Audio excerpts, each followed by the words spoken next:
Pronunciation Pro. Pronunciation Pro.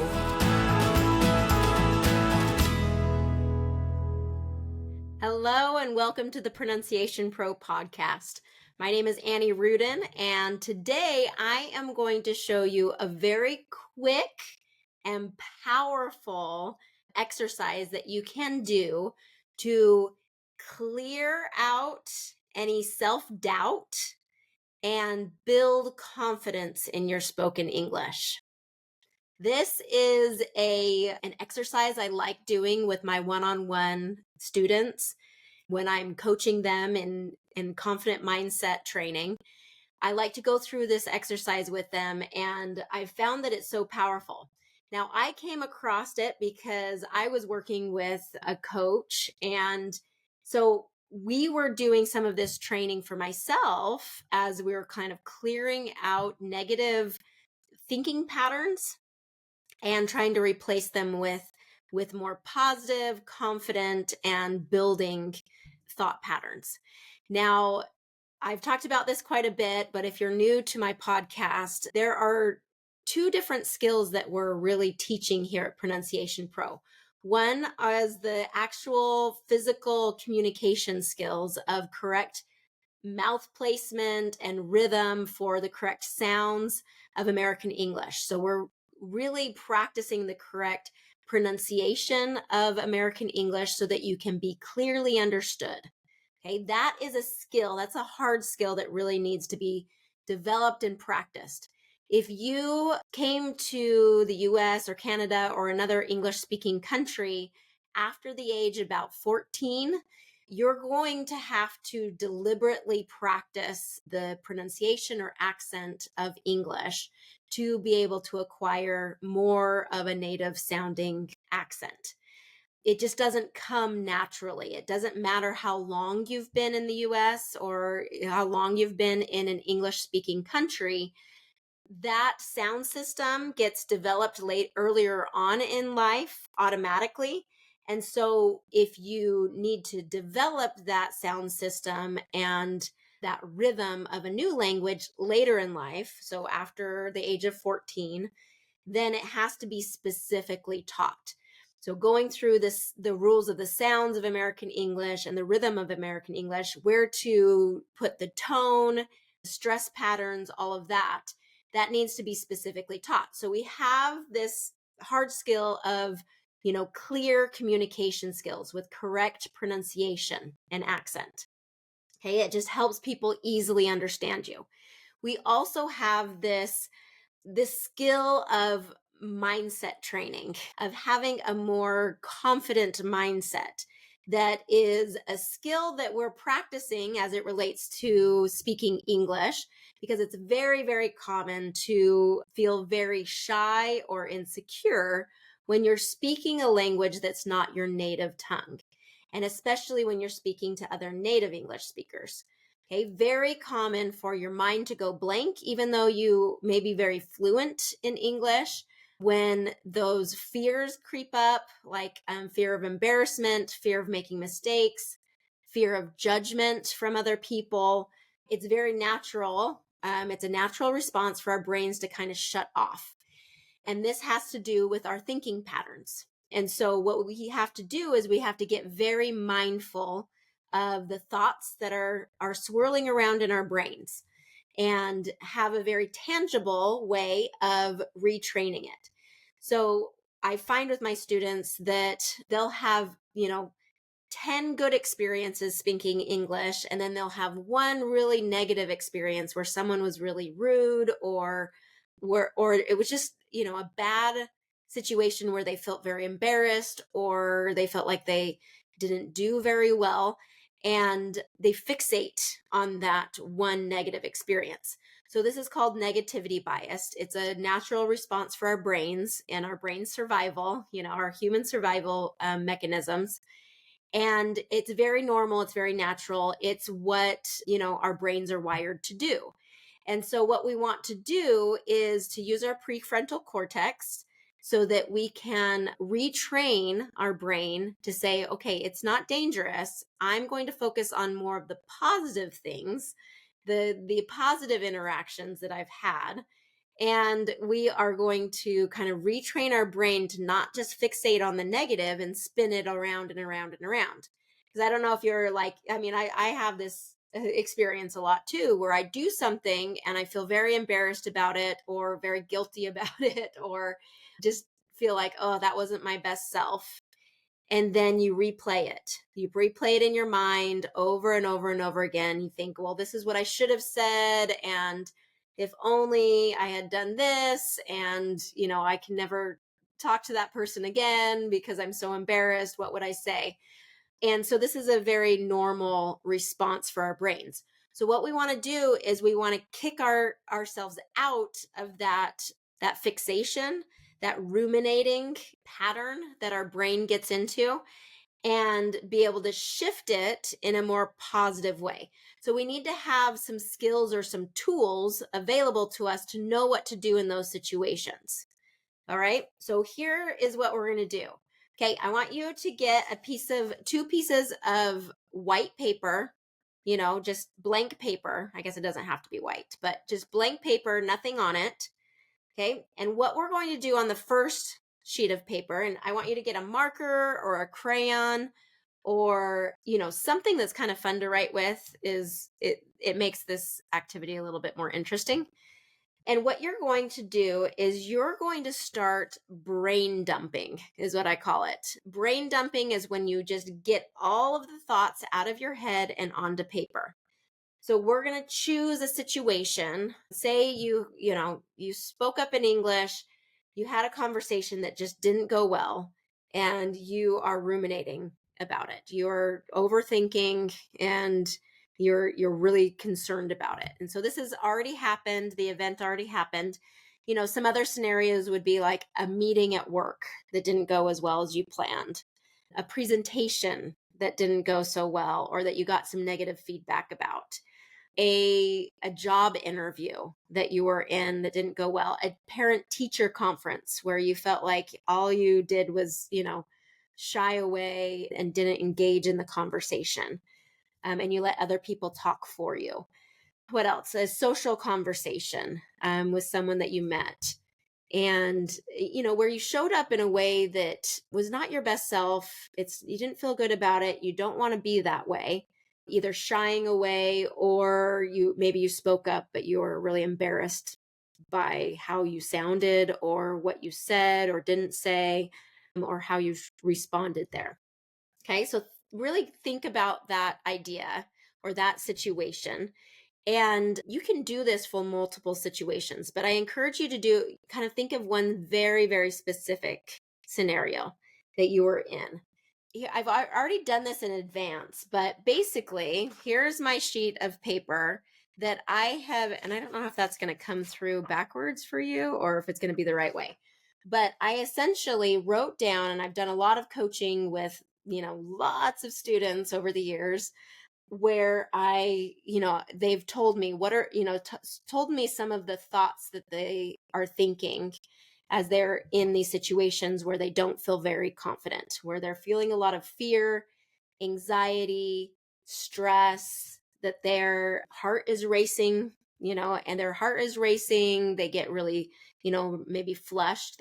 Their face goes red, where they start speaking too fast because they want to get it over with. These situations where the nerves are really high and the confidence is low.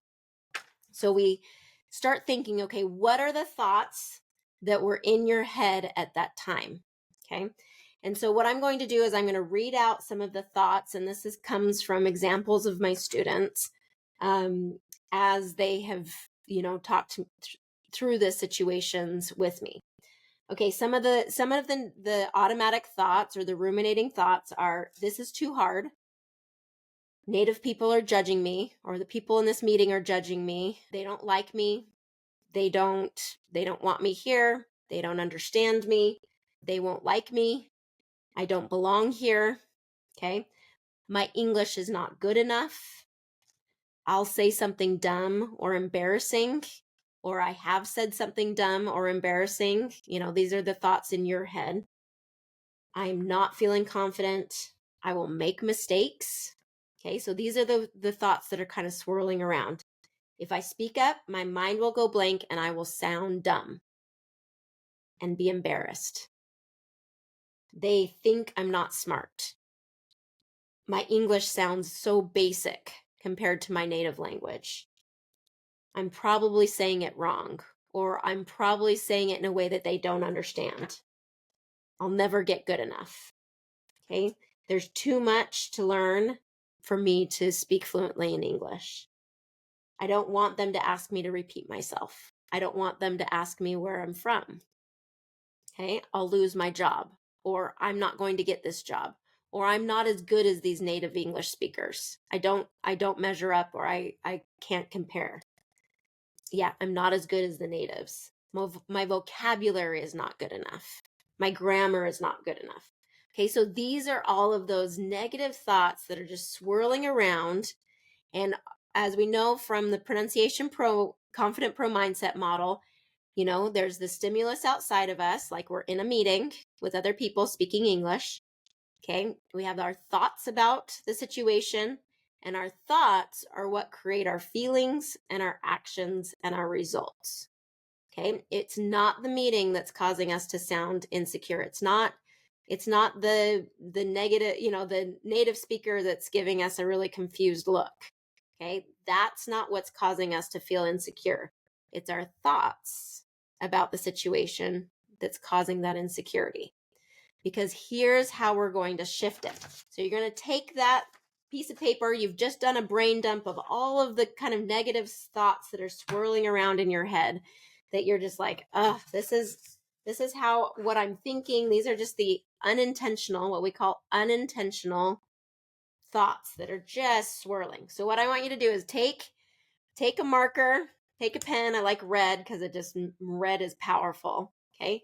And we're just going to scribble all over that paper. Okay. So I'm going to keep scribbling. So I'm just scribbling all over those negative thoughts, those negative thoughts and beliefs that are swirling around in your head, and we're just going to just scribble all over it. It feels really powerful. I actually really like doing this in crayon because it just kind of it just feels so strong and powerful. So we're going to take this, we're going to scribble it out, because doing something physical like this, of scribbling out some of those negative thoughts, is so much more powerful. You're actually writing it down and then scribbling it out. We're putting physicality to it.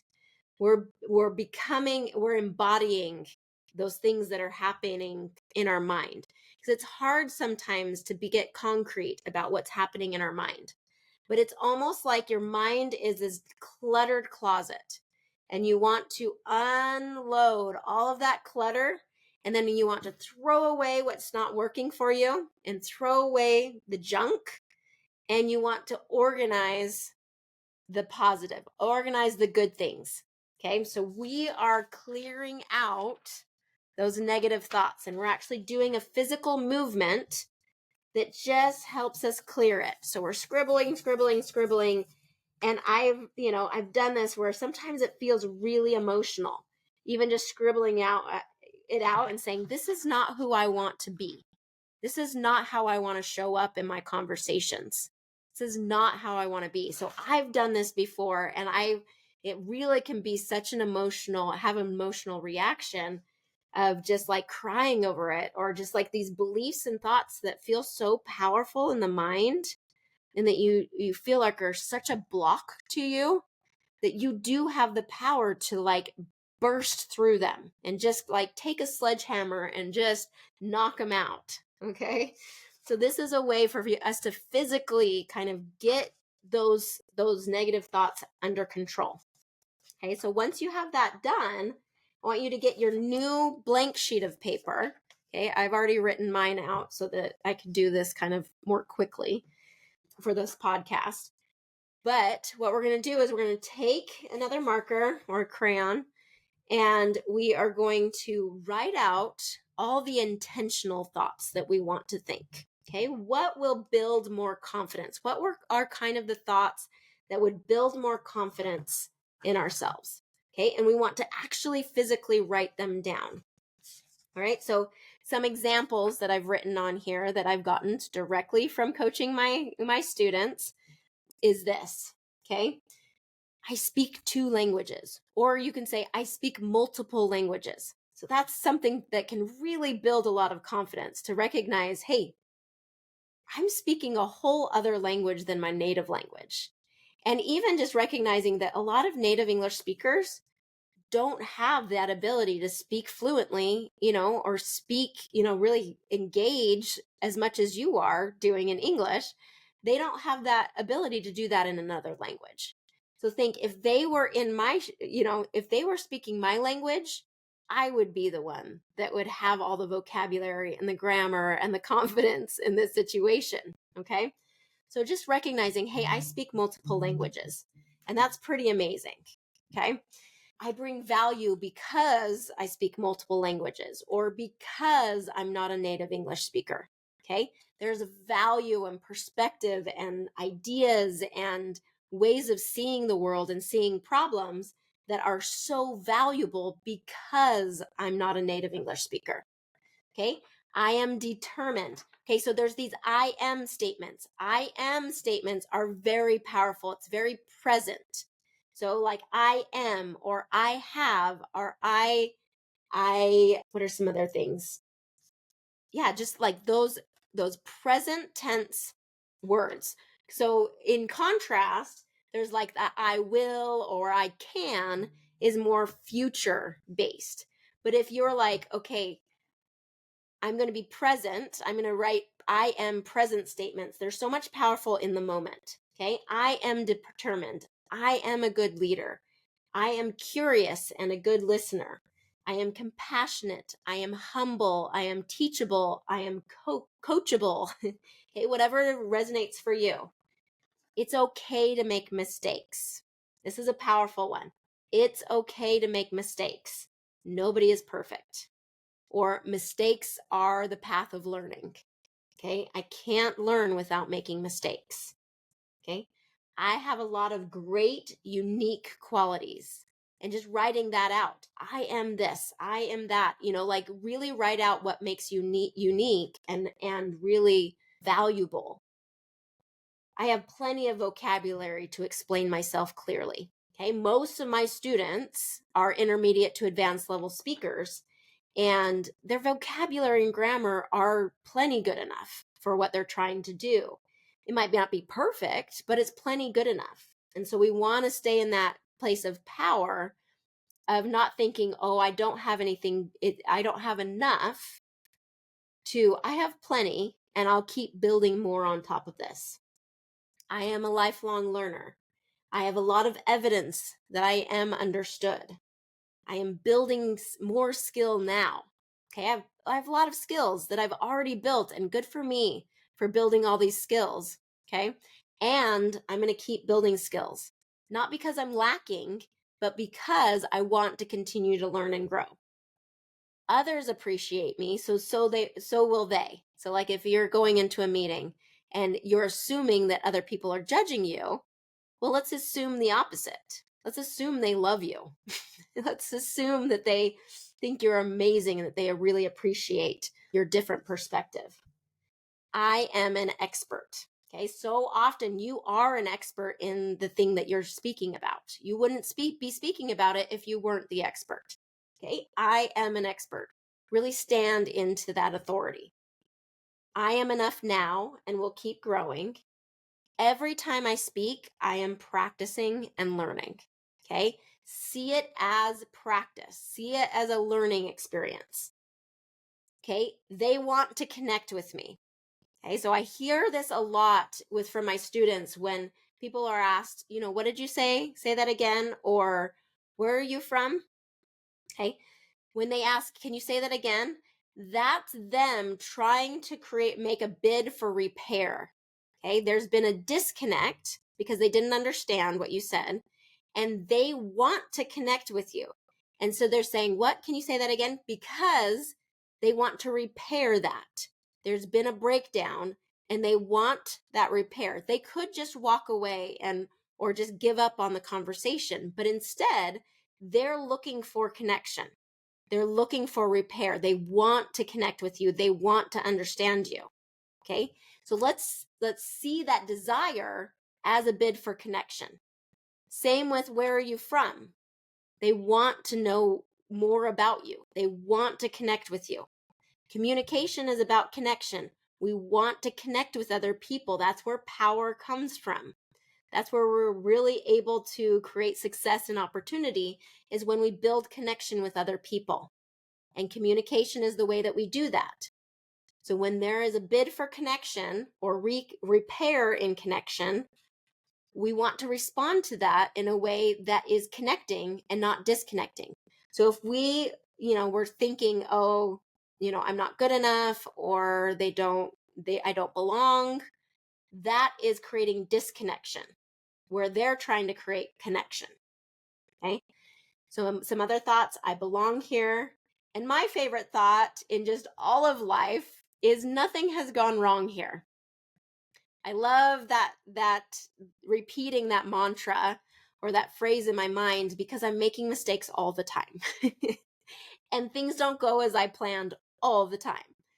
And so when I look at it as nothing's gone wrong here, this is exactly what needed to happen, then I'm training my brain to see that mistakes are part of the process. Mistakes are important, and I can adjust and adapt to what's happening around me. And that is power. Okay. So then once you have this all written out on a piece of paper, you can put as many as you want. You can put as few as you want. Then post it somewhere where you can see it every day. Okay. Post it in a prominent place, on your bathroom mirror or on your desk or in a book that you open, a booklet that you open every day. And then here's what's great is we're going to use this as our pronunciation practice every day. Okay, you're going to read it out loud. Find a time where you can feel comfortable reading it out loud. Read it out loud. Focus on slowing down, moving your mouth, speaking louder, and any specific, target sounds that you want to practice. Read it out loud so you're both training your mouth and your mind at the same time. So we're going to get a really good practice sheet here. You can do this as often as you need to. So anytime those negative thoughts just start creeping in, let's do this exercise where you write them all down, that thought download, and you scribble it all out. And then you get out a piece of paper and you write down what you want to be thinking, who you want to be, how you want to see yourself. Okay? This is power. This is so much power. And I encourage you to go and do this exercise. Don't just think about doing this exercise. Don't just do it in your head. It's something that we need to physically do. We got to get that mind-body connection here. Physically get it out, and you'll feel the power in it. And then repeat it as often as you need and want to. Okay? The repetition, the power is in the repetition. It's doing it over and over and over again. Okay? Just like our pronunciation practice. When you're working on a new sound or a new skill, repetition is the key. The things that we do repeatedly become who we are. Okay? They have to become a habit. So let's make a habit out of this clearing exercise so that we can build that skill and build that confidence in ourselves. Okay, go try it out. And I always encourage all of you to come join me at Pronunciation Pro. We're doing a lot of these exercises and more to help build that skill of communication and build that skill of a confident mindset so that you can be powerful and successful in everything that you're doing in English, your English communication skills. Okay? You're amazing. Thank you for being here today, and we'll see you next time. Bye. Pronunciation Pro. Pronunciation Pro.